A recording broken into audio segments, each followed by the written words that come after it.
আত্মত্যাগের প্রতিদান দেওয়ার চেষ্টা আমরা করতে পারি।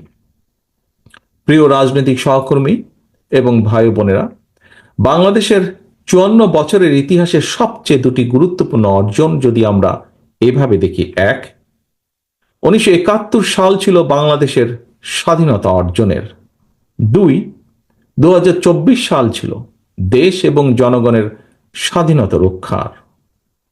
বাংলাদেশ নামক এই জাতি রাষ্ট্রের স্বাধীনতা প্রিয় হাজারো লাখো শহীদের রক্তে লেখা স্মারকে ৭১ আর ২৪-এর রাজনৈতিক বার্তাটি হল, দিল্লির তাবেদার হওয়ার জন্য বাংলাদেশ ১৯৭১ সালে পিণ্ডি ত্যাগ করে নাই।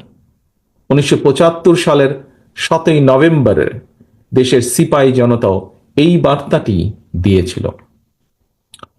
গণতন্ত্রকামী জনগণের স্বাধীনতার বার্তা উপেক্ষা করে পতিত পলাতক স্বৈরাচার দীর্ঘ ১.৫ দশক স্বাধীন বাংলাদেশকে তাবেদার রাষ্ট্রে পরিণত করেছিল।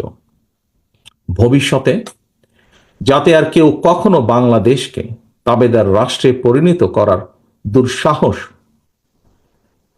না দেখায়, পরাজিত তাবেদার অপশক্তি তাদের দোসররা আর যেন মাথা ছাড়া দিয়ে উঠতে না পারে, সেটিই হোক বাংলাদেশের আজ এবং আগামী দিনের রাজনৈতিক বন্দোবস্ত।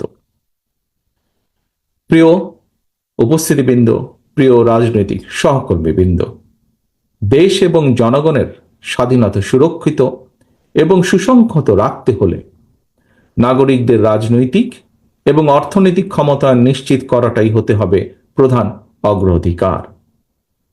জনগণের রাজনৈতিক ক্ষমতায়নের অন্যতম পূর্ব শর্ত হচ্ছে স্বাধীনভাবে প্রতিটি নাগরিকের স্বাধীনভাবে ভোট প্রয়োগের নিশ্চয়তা বিধান।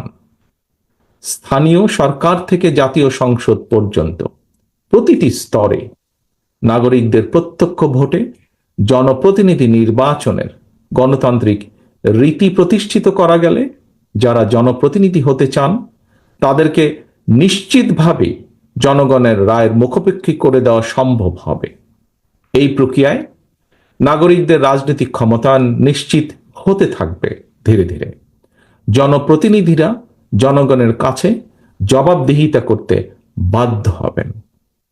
কারণ আমাদের মনে রাখা প্রয়োজন মনে হয়, কিতাবি কিংবা পুঁথিগত সংস্কার দিয়ে স্বৈরাচার বা ফ্যাসিবাদ ঠেকানো যায় না।